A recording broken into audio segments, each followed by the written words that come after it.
lot of people struggle with sensitive skin.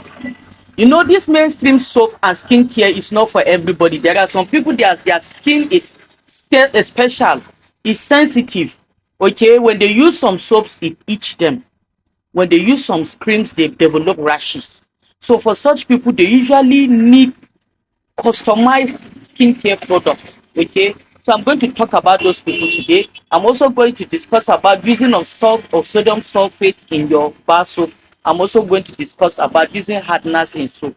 I am Zesta Herbal Soap Skincare and Lifestyle, and this is just a very short discussion I want to have with you today.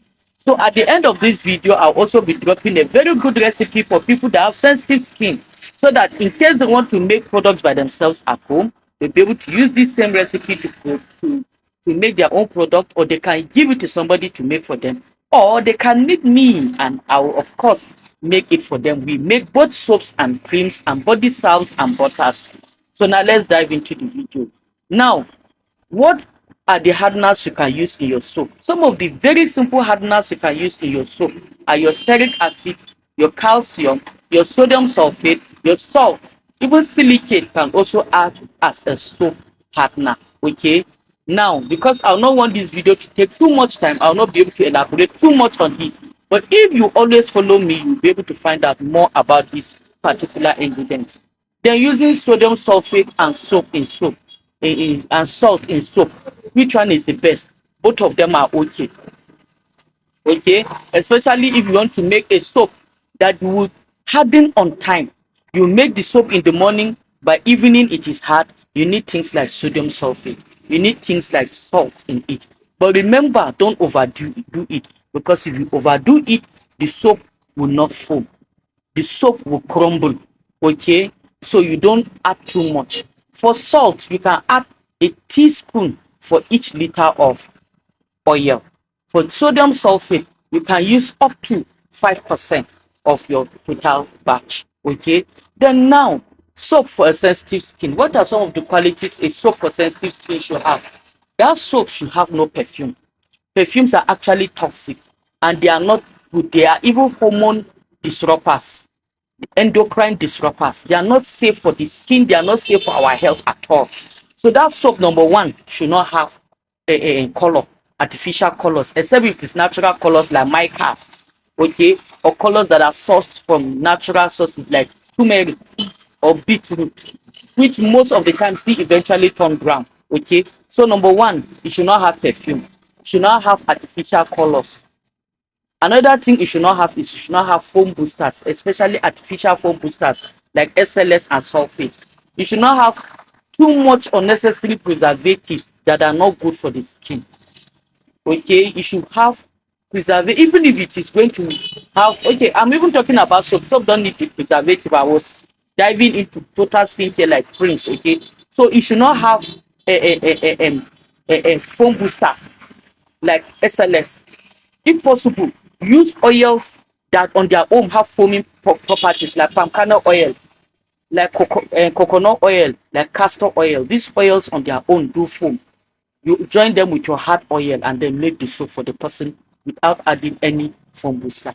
Even if you add foam booster, add natural or safe foam boosters like your cocoa milk. Okay, then what are some of the ingredients you can put into this soap? You can put in your palm oil. I will drop the recipe. Let me read out the recipe. I just made a recipe. I will not be able to say it all off heart. Okay, so I will drop the recipe for you, so don't worry.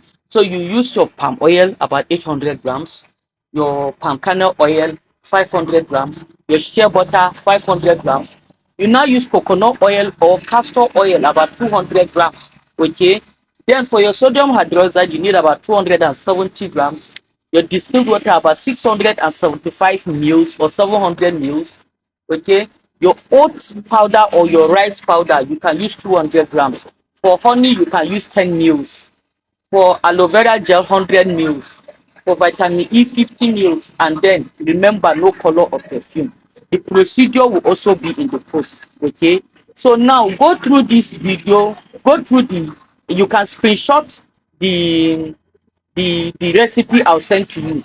Okay, you can screenshot it and then save it so that you use it over and over again, or you can scale up or scale down, or give it to somebody to make for you, or of course you can meet us to make that soap for you. What is the procedure? You melt your oils, your shea butter, your palm kernel oil, your coconut oil, or your castor oil all together. Then you pour your caustic, that's a sodium hydroxide, into your water. Don't pour your water into a sodium hydroxide. You pour it into your water, you mix it and allow it to cool to room temperature. You melt your oils and also allow them to cool to room temperature, okay, but not cold enough to solidify back, just warm to the touch. You now join your caustic and your water, that is your, sorry, not your caustic, your lye water. Now you pour it into your oils and mix. You mix until you get a thin trace. From that thin trace, you now pour in your oat powder or your rice powder. You mix in properly. After mixing, the next thing you'll be pouring in is your honey and your aloe vera gel. If you want it scented, okay, but you don't want to use artificial fragrance, which I am already against, you can now add in your essential oil. You can add your citrus essential oil to it. About 50 to 100 ml should be okay. It will give it a mild scent, and at the same time, the essential oil should be good for your skin. And don't forget, the castor oil is also acting there as a super fat, so it will be mild and gentle on the skin. Okay, and so this is a very good recipe for somebody with sensitive skin. So if you have any questions, you can ask in the comment section. And if you, what is the skin issue that you have, let me know. Drop in the comment section. I will help you and I'll address it. I promise you that. Thank you very much.